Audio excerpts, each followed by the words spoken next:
Thank you for watching us on the news channel on BBC Breakfast. We always love it when you stay with us and you don't watch the football. We do. 25 minutes past 7 is the time. Let's take a look at the newspapers.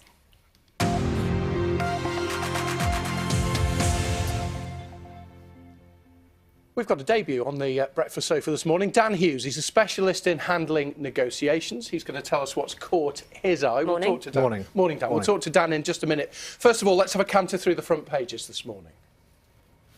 The Sunday Times, there it is, has got an interview with the Chancellor where he's pledging to use Wednesday's budget, as we've been reporting, to help build 300,000 new homes a year. The Observer is looking at the protests in Harare in Zimbabwe overnight. People there marched on the capital to urge President Mugabe to resign. Now, The Sun is saying this morning that the BBC presenter Alan Jones has been taken off air over alleged sexual harassment. That's a story which the BBC hasn't yet commented on.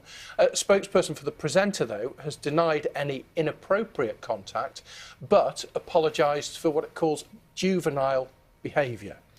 The Sunday Mirror leads with the story that we're taking a look at this morning about the body of missing teenager Gaia Pope being found by police. Of course, her family has spoken, saying they're devastated.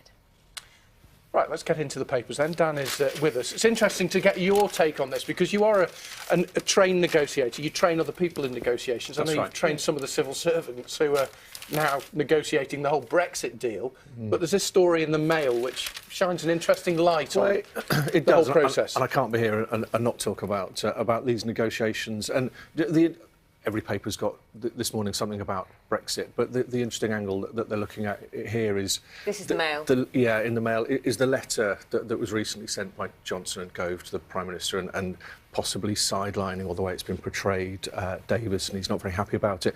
And really what it illustrates is the difference between the two sides, if you want to look at it and call it that way, the EU, who seem to be taking really quite an aligned approach, and the messages are very consistent that they're getting across, whether it be from Tusk or Barnier or for any of them that seem to get involved by and large.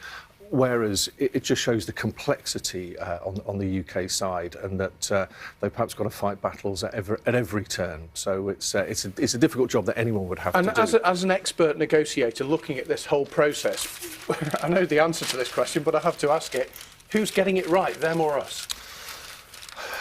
I have to say that some of the early battles appear to have been, or the early rounds have been won by the EU. That, you know, that there's even a negotiation about how the negotiation was going to be conducted in terms of, are we going to look at the trade deal first, which of course the UK want to do, it's in their interest to do that. The EU are saying no, we've got to sort out the settlement bill, we've got to sort out the Irish border, rights of EU citizens in the UK before we look at the trade, and that seems to be working that way, and they've already got some concessions from us in that regard.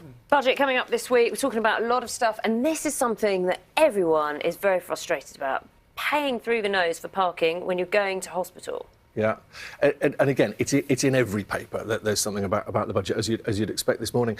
And it always seems an opportunity for a Chancellor to get some positive headlines, or maybe even create some diversion. And there's all sorts of angles that have been taken. But I think this one, I'm sure we've all had the situation where you've had to go to a hospital to pick someone up or go for yourself, and the charges. So there may be some little headline grabbers or vote winners even, potentially.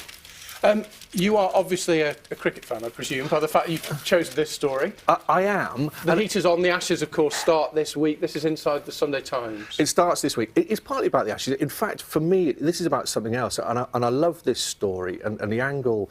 This is actually about, in my opinion, the power of positive thinking. It's Graham Swan, who's, funnily enough, one of England cricket's most successful operators, certainly in recent years as a bowler. And we're about to have the first test in Brisbane, which is a cauldron, and we haven't won there in I don't know how many series, and it's intimidating, and that's the angle that every other article I've read has been. But he's saying, what an opportunity. If we win there, imagine the tone, what will that do to the Aussies? And no coincidence, he was so successful. Yeah, absolutely. Be watching that. It's going to be interesting. It is. The interest in the royal family and God, I was going to say Angela Merkel. Yeah. Meghan Markle. Yeah. Meghan That Markle. would be a story. Harry and Angela Merkel. No, Meghan Markle. Sorry. You can imagine an argument over the breakfast table as everyone seems to be reporting that this relationship gets more and more serious. And also on the eve of another royal marriage about to hit 70 years tomorrow, they've uncovered that Meghan Markle's antecedent was beheaded at the orders of King Henry VIII. So you can just see it. Well, your family's never like my family. You can just see them.